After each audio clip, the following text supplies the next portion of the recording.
Het is dinsdag 21 januari, de dag dat. Het Night Blue Monday van de morgen witte dinsdag weer.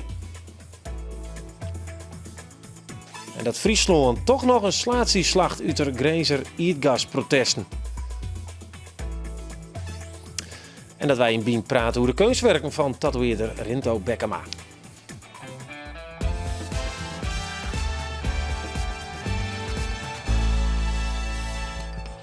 Goeie en welkom bij Bient. Margeesje Duursma en oprichter Peter van Eijl van Doppio bepraat ik uw nationale koffieverslaving. We slobberen heel wat naar binnen van het spul.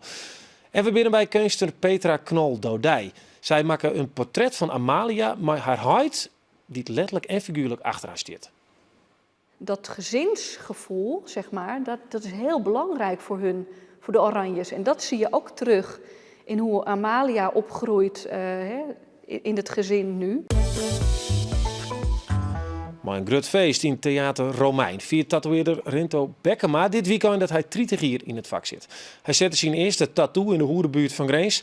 En de laatste 10 jaar werkt hij vanuit zijn tattoo shop in Burgum. En daar ken een soort meester van.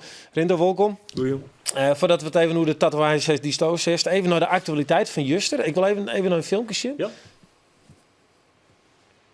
De politie is nog net achter de identiteit van de man die het verleden weekend met een stel en buske in Drachten het wetter in riet en om het leven kwam.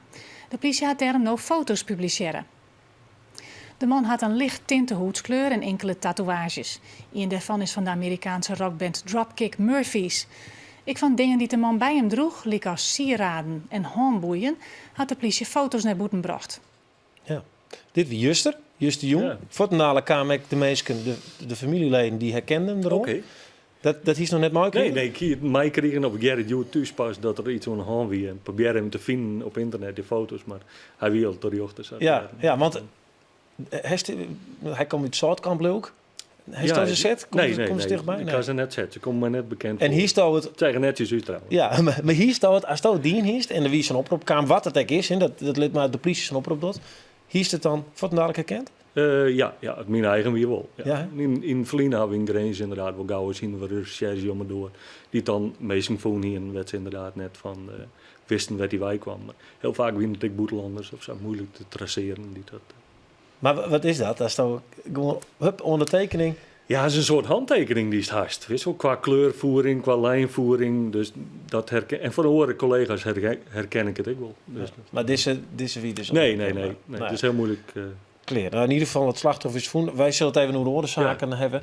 Maar het is een herkenningsteken. Tatoeëren, dus het al 30 hier. Ja. We hebben een paar foto's van die dus begonst. Oké. Misschien gisteren even zien, want dit is in de tijd 1980, denk ik, 84. Ja, Wat valt nou op aan deze foto? Ja, dat ik nou mooi lang hier ha. Eigenlijk valt er net voor. Er is in wezen net vol. Dit is nog in Keyhole, zeg maar. Een Keyhole in Burgum? Ja, in Keyhole in Burgum. En daar kook wel eens een broekmaatje van de Roemt. En dit is een goede maat van mij, de opperdwaasbongel. En verder eigenlijk valt er net zo vol op. Maar wat heeft toch Hans gewoon? Je wil Hans gewoon doen. Dus, zelf had ik nog wat minder tattoos op een jerms. Maar verder, ja. Maar daar is het dus begonnen? Nou, het is eigenlijk thuis begonnen. En omdat wij vol in Keyhole omspaan en natuurlijk pro de meesten hoe de vlieger hingen we op een gegeven moment zoiets van die roemte koekt daar wel broek en ik ging een sleutel. Keyhole kon een protten. Dus En heeft er daar ook in, want ik zeg al je vanzelfs tatoeages op mijn hand. Zit er in bij van UTT? Ja, er zit maar net dat ik die zelf maak. Ja? Dat zijn gewoon dingen die toen ik al hier zeg maar. Ja. Maar ik lees iets van iets bij een hond. Ja, die zit er al volle lange. Die zit er al vanaf mijn 15 of zo. 15 hier wist. Ja, dat is gewoon thuis. Een oude sport en dan een goede vriend. Die is mijn weer net en bleef mij volgens mij. Maar ja, dat diende je toen. Hè. Dat stut je niet meer kwam. Nou ja, ik die dat net. Toen nee, ik 15 nou ja, sommige maar, mensen dienen dat. Lekker tassen. Maar het is een R, hè? Ja, het is gewoon een R. Het is een dreig om te zien. Hij zit er nog wel goed op trouwens. Ja, dat hij is nog net echt een soort verkleurd. Ja. De beginnen, hè? Je begint vanzelfs daar, maar wat wie het bedij dat zei van ik wil in die tatoeage vooruit stappen. Ja, ik weet het net. De rol is eigenlijk een beetje in. ik teken al zolang ik me herinneren kan. En op een gegeven moment binnen er jongens in die omgeving die tatoeages nemen. En dat lukt die jongen. En ja, toch zelf maar eens in een meidje litten. En dan komt ze in zo'n winkel die het eigenlijk... Ja, dat weer wel een heel stuk over zoals nou. Dat weer bier en roeg en muziek. En dan denk ze, nou, dit spreekt me wel wat doen. En dan rollen ze daar gewoon wij een beetje in. Wat spreekt je dan? Het vrije gevoel, wissel, dat is gewoon maar net in wat te krijgen hier. Is maar, maak er een puin op van is zijn eigen schuld. Dat is nog steeds wel het lekkere idee. En ja, alles wat de plaatjes op de wand, wissel, wat van die wat er al knalt, is maar al die plaatjes, tigers, draken, deertskappen vooral. De dingen werd in mem of ouders nog zijn, nou van ja, maar deertskap zoekt dat nog wel dwan op t-shirtjes of zo, dat hangt daar. En het was een volwassen kerel die dat helemaal te gek vond. Dus ja, ik wil zien, net voor het besluit van ik ga tatoeëren of zo. Maar daar rollen ze gewoon in. Maar op een gegeven moment komt ze dan in Grains bij Tattoo Karel, heet dat ook? Ik wie eigenlijk van tevoren al zelf begonnen. Ik heb spul gekocht van een Engelsman die in Burgum ziet te tatoeëren. Die holde er mij op en toen ga ik zijn spullen oernam. En zo ben ik eigenlijk wat thuis aan gegaan. Zat een hele protte, zeg maar, begonnen met te tatoeëren. En toen winde langs ze volgen net als nou. En hij in Grains werd eigenlijk mijn tatoeage satellite. Die zag in. En ja, in en in is 2.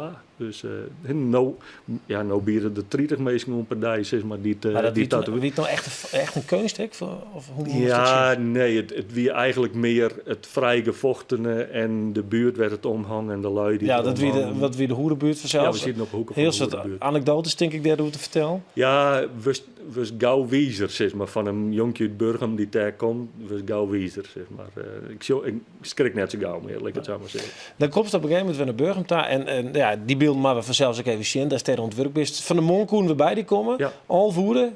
En misschien kun je het even introduceren. Wat gebeurt er? Ja, dat is een klant, zeg maar, die in het verleden al een groter ding meidje had in Grains. En op een gegeven moment besluit zijn jerms te doen. En dit is de eerste sessie, zeg maar, om zijn hele jerm te doen. Waar ik het ontwerp van maken ga. En passend en zo beginnen we daar. Nou, zullen we eens even zien. Ja.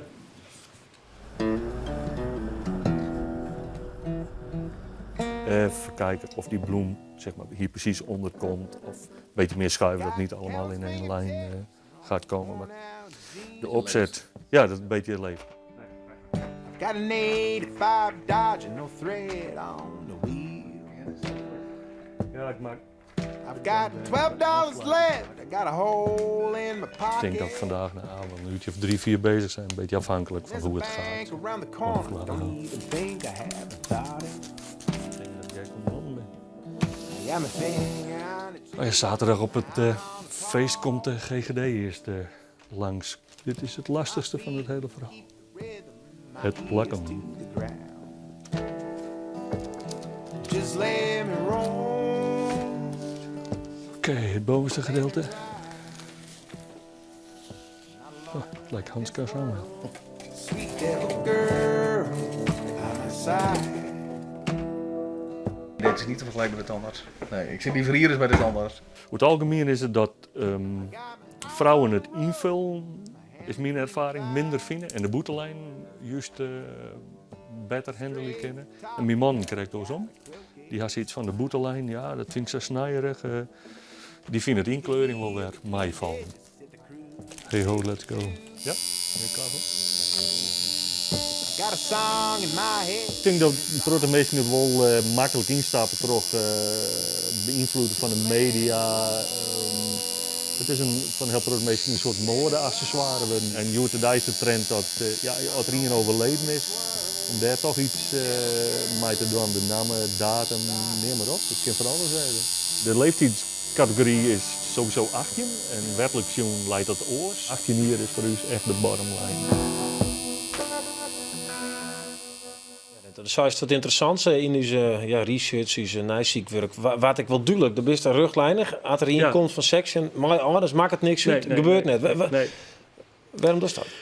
Ja, het is eigenlijk een beetje zo begonnen. Het was ooit 18 als minimumleeftijd. En daar vielen we dus wel goed bij. Daaronder zit ik een heel publiek wat zich wil tatoeëren leren wil, maar er ik heel makkelijk instapt en beïnvloedbaar is door vrienden, vriendinnen. En dan is het heel makkelijk om daar een slaatje uit te slaan, zeg maar. Maar wij hebben echt zoiets van, omdat mensen zo makkelijk instappen, laten we maar 18 uur houden, zeg maar. Als toch een soort grenswissel voor jezelf, waar we dus goed bij vielen. Maar dan ben je krijgen, 18 en een dag.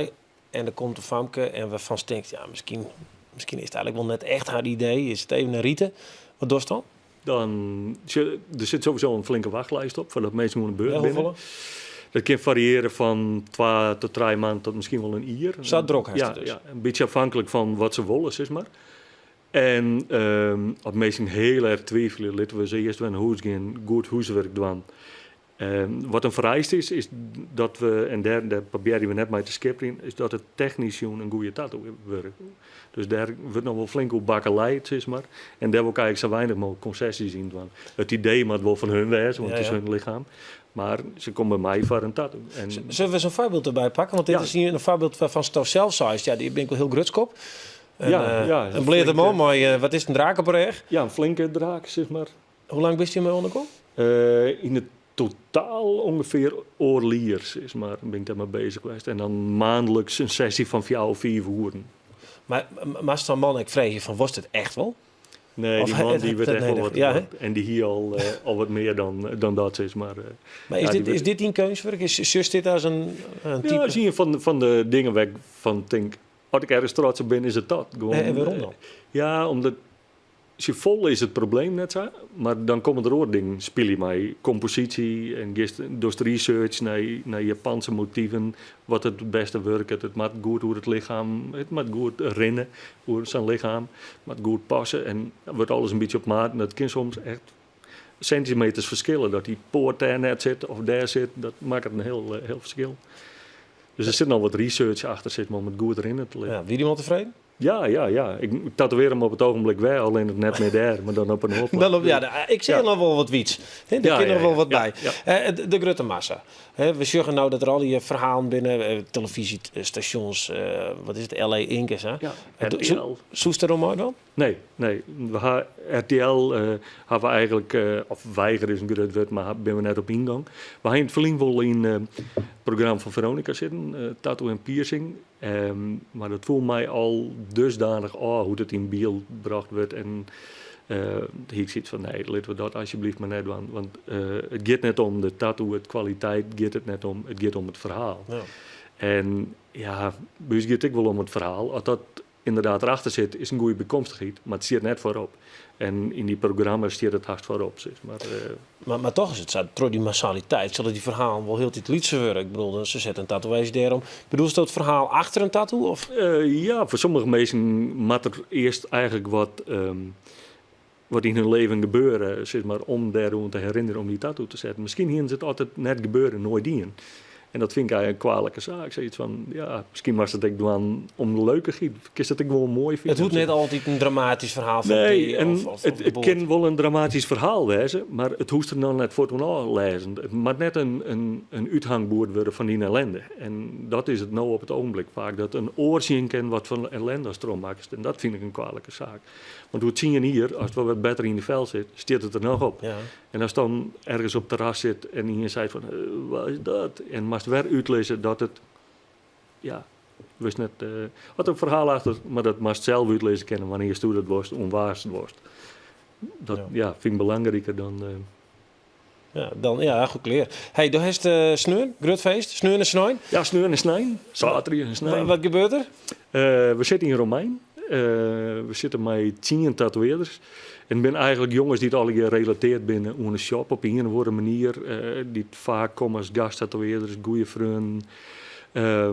En die werk je daar op de ouderwetse methode waar het eerst komt, wat het eerst maalt. Ja. Dus hele protten die gaan al tekenwerk van tevoren maken. Die op dat weekend in die stijl. Want daar gaan we uit de vaak in dat mensen in een bepaalde stijl uitblinken. En van verzamelaars van, ik wil echt iets in die stijl hebben. Nou ja, je leidt het ziekje weer uit. Ja, en de Amerikaan, de eerste, die komen al, hè? Ja, er komt een Fries om Uten, zoals het mooi heet. Een jongen uit Sint-Niek, die werkt in Boston. En die komt werken, komt nog een klant over uit Amerika, nog wat collega's uit binnen- en buitenland. Dus het kan wel een leuk feestje worden. Hey, bedankt, succes. Ja, dankjewel. En nog 30 jaar verder? Ja, 10, 15. Oké, dan ben in ieder geval wel een paar collega's die wonen wat hebben. Dat is al het. Mooi, we blijven bij het tekening, want doet ze 8 wie, kwamen ze erachter dat ze alles kwietkoer in het tekenen. Nestwarmte is belangrijk voor Petra Knol-Doudij. Vooral omdat ze dat zelfs miste als lietsvamke. Petra is een van de 22 kunstenaars die het meedoet onder de tentoonstelling Koninklijke Portretten in Haskediek.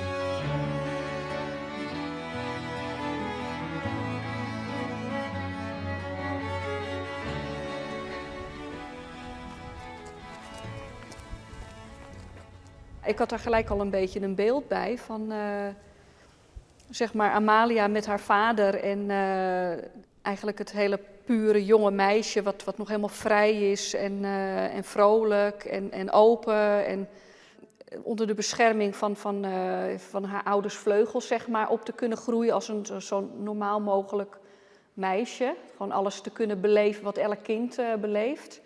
Dat gezinsgevoel, zeg maar, dat is heel belangrijk voor hun, voor de Oranjes. En dat zie je ook terug in hoe Amalia opgroeit in het gezin nu. Dan denk ik van ja, ik krijg altijd een beetje hoe noem je dat? Zo'n meewarig gevoel van. Ik weet niet hoe je dat moet uitleggen. Ja, van... een stukje wat ik zelf misschien wel heel erg gemist heb, als onbezorgd op te kunnen groeien. Ja. Waarom kon dat niet? Als ik mag vragen. Mijn moeder is heel jong overleden. Ik was 5 jaar. En ja, vroeger gingen ze daar heel anders mee om als nu. Dus dat moest vergeten worden. En dat heeft mij wel heel erg... daar heb ik heel veel verdriet van gehad natuurlijk. En ik heb in de kunst, als heel jong meisje al... Ik denk dat ik 8 was, dat ik al merkte dat ik goed kon tekenen en dat ik daar ook heel veel in kwijt kon.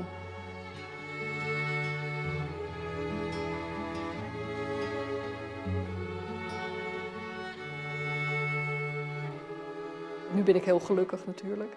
Maar nu heb ik wel zoiets van dat gevoel eigenlijk in mijn werk wel heel erg op de eerste rang staat. Er moet iets van gevoel. Iemand die daarnaar kijkt, die moet dat kunnen voelen. Of tenminste, het zou mooi zijn als iemand dat zou kunnen voelen. Wat voor gevoel zou je het liefst over willen brengen? Nou, een gevoel van geborgenheid, liefde, warmte. Dat is een levensstandaard geworden voor mij. Iets wat je mist, om het op een andere manier, zeg maar, goed te maken. Net zoals dat je, als je dan uiteindelijk zelf kinderen krijgt, en kleinkinderen zelfs... dat je dat kunt overbrengen op ze en dat je daar dus eigenlijk extra van geniet.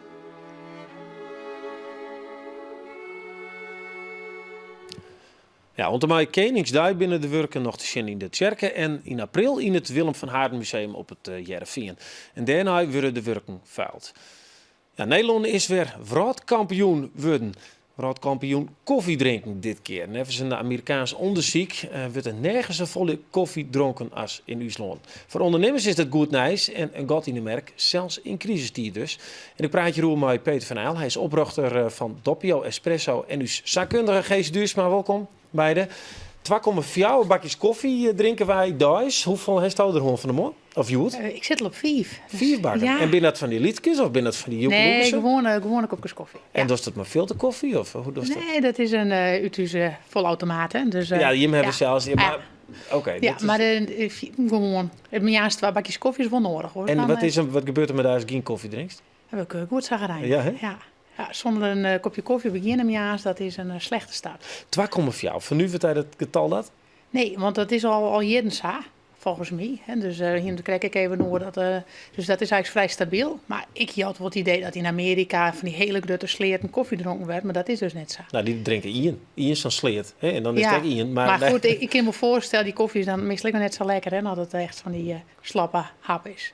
Maar even naar het verhaal. Want daar heeft het zelf ik onjoen van Ja. dit is wel een god in de merk, koffie. Dit is, ja. Wat is er verloren in die jaren dat je koffie dronken bij Beppe en nou dat je misschien wel speciaal naar een restaurant gaat? Ja, nou, ik denk dat de meesten volle meer kennis hebben koffie en volzinniger worden binnen en beter opleid of beter weten van nou wat is nou goede koffie.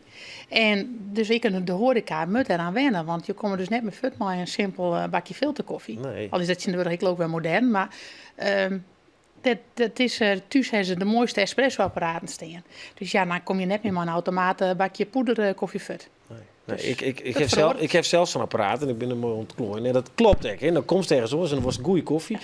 Jim hebben daar een fantastische formule op betocht. Zo'n leuk, een vestiging hier in Grace en nu al 23. Ja. De 24 komt er aan, hè? Ja. Wanneer dacht je zo, dit is, nou ja, het Nou, eind van Columbus?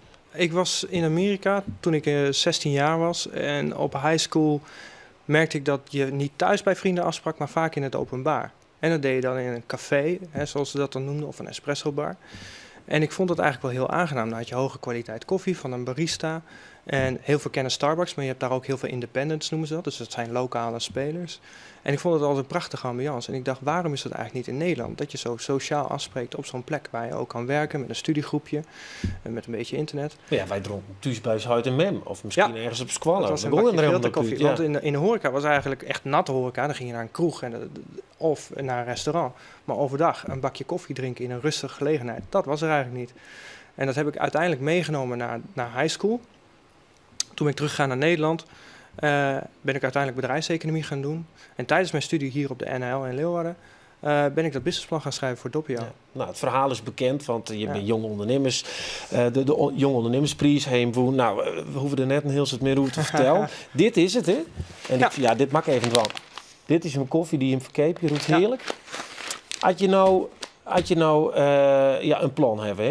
Je begint een bedrijf, bijvoorbeeld een restaurant. Kun je dan nog zonder uiteindelijk de echte goede koffie? Is dat nog mogelijk in Nederland? Ik denk dat die tijd geweest is. He, dus dat je nu moet je wel echt nadenken over koffie als integraal onderdeel van je restaurant.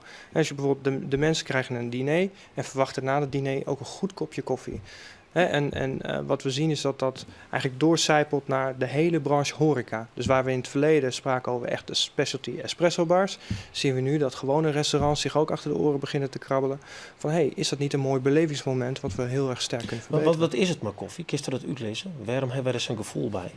Het is een product van emotie. Het is natuurlijk een product van genieten. Ze zeggen wel eens dat naast gebakken brood koffie het meest complexe smaakproduct is. Het heeft de meeste geuren. Dus wij beschrijven tegenwoordig ook op de verpakking van wat kun je eigenlijk van deze koffie verwachten. En dan zeggen we hier karamel en chocolade, zoet fruit en fruit. Ken ik dat roepen trouwens? Als je in het zakje knijpt, dan komt het gas eruit. Dan kun je dat ruiken. Dit is een single origin koffie, dus het is enkel uit Colombia. En dat is eigenlijk ook wat wij noemen de vinificatie van koffie. Dus waar vinificatie, net als wijn, waar je eigenlijk zegt, ik drink nu een Merlot uit Frankrijk, is bij koffie vaak, we hebben een Arabica. Maar dat is niet bekend waar het vandaan komt. En deze boerderijen die maken zulke goede koffie, dat we van die enkele boerderij, dat enkele product van die enkele boon kunnen aanbieden in een zak. En dan kun je dus ook die smaakomschrijving heel mooi omschrijven. En dan zetten we dat op de zak. En dan kunnen we zelfs vertellen op welke hoogte dat het gegroeid is, et cetera, et cetera. Hoe pak je hem dit nou op? Nou, wij hebben 2 jaar geleden fix investeerd in 2 grote koffieautomaten, dus wel volautomaten, dus geen barista die Nee. Maar daar kun je, zo'n apparaat kost heel €1000. Zandje een heel per stuk. Ja, dus dat is een mooie auto van Keepje. Want het moest wel, dus. Ja, dat kiest net meer. Het is natuurlijk, als je in de supermarkt nog een kop koffie uit de automaat pakst, en dat is gratis, en je komt bij u en je betaalt je daar €1,94 voor, dan moet dat wel wat toegevoegde waarde leveren. Ja. En dat mist. Ja, dat is dus economie-expert. Als het breder loekst, dan heeft het dus oer smaak, oer emotie, maar vooral oer eten is. Ja. Is dat nou een belangrijke trend onder het worden om nog geld te verdienen, überhaupt als ondernemer in de horeca? Dat je echt op die emoties zit, man? Je moet het gaat om beleving. Hè? Want alles wat je in de supermarkt keepje kennen, dat zit een soort oerlaping in het werk. Dus het is een toegevoegde waarde leveren. En ik denk in tijden van crisis dat mensen hun geld goed besteden willen. Dus als ze dan een kop koffie keepje en dat kost €2, dan moet het in goed wezen. Ja. Thee, hè? Wordt het? Thee, ja, nou weer. Ja, want we hebben net zo'n heel soort type meer, maar thee. Dat wordt nou de nieuwe trend, heb ik begrepen. Klopt dat? Ja, enorme groeimarkt, maar dan echt de hoge kwaliteit volblad thee. Dus wat je eigenlijk in theezakjes in de supermarkt ziet, is dat helemaal fijn gesneden. En wat we zien is de trend naar vraag naar echt volblad thee. Dus thee die ook rustig laat uitvouwen in het kopje, waar het zakje 3 minuten blijft zitten. En slow tea, los. zeg maar. Ja, slow tea. En dan nog een thee-sommelier erbij. Dus thee-cocktails, thee bij nagerechten in plaats van koffie. Dus dat wordt wel in. Heeft er wel een spiet van? Dat is net op dit idee kast. Nou, maar ik heb heel gesolliciteerd als commissaris. Dus, Als commissaris van Doppie. De laatste vraag. De 24e, de Wut Iepenen. In Greenslo ook, hè? Nou, dat is een nieuwbouwproject, dus het is een beetje afhankelijk van wanneer het opgeleverd En krijgen we er in Friesland nog een keer bij? Want hij er nog fjouwen ook. Ja, op dit moment hebben we geen aanvragen lopen. We zijn al ontzettend tevreden met deze dekking in Noord-Nederland. Oké, nou en tegen dank dat je hem de smaakpapil van mijn familie weer wat opgekrikt hebben. Zodat ze lekkere koffie lekker vinden. Hè? Net die slobberspel. Mensen bedankt. Oké, ja, dit wie Bient van Joert. Zoek op uw Facebook-site en Twitter voor meer informatie. Leuke filmpjes hebben we erop. En morgen dan doen we in de geschiedenis van het Cambuurstadion en de mensen die ter omheen wenjen. Voor nu nog een hele noffelijke joen verder.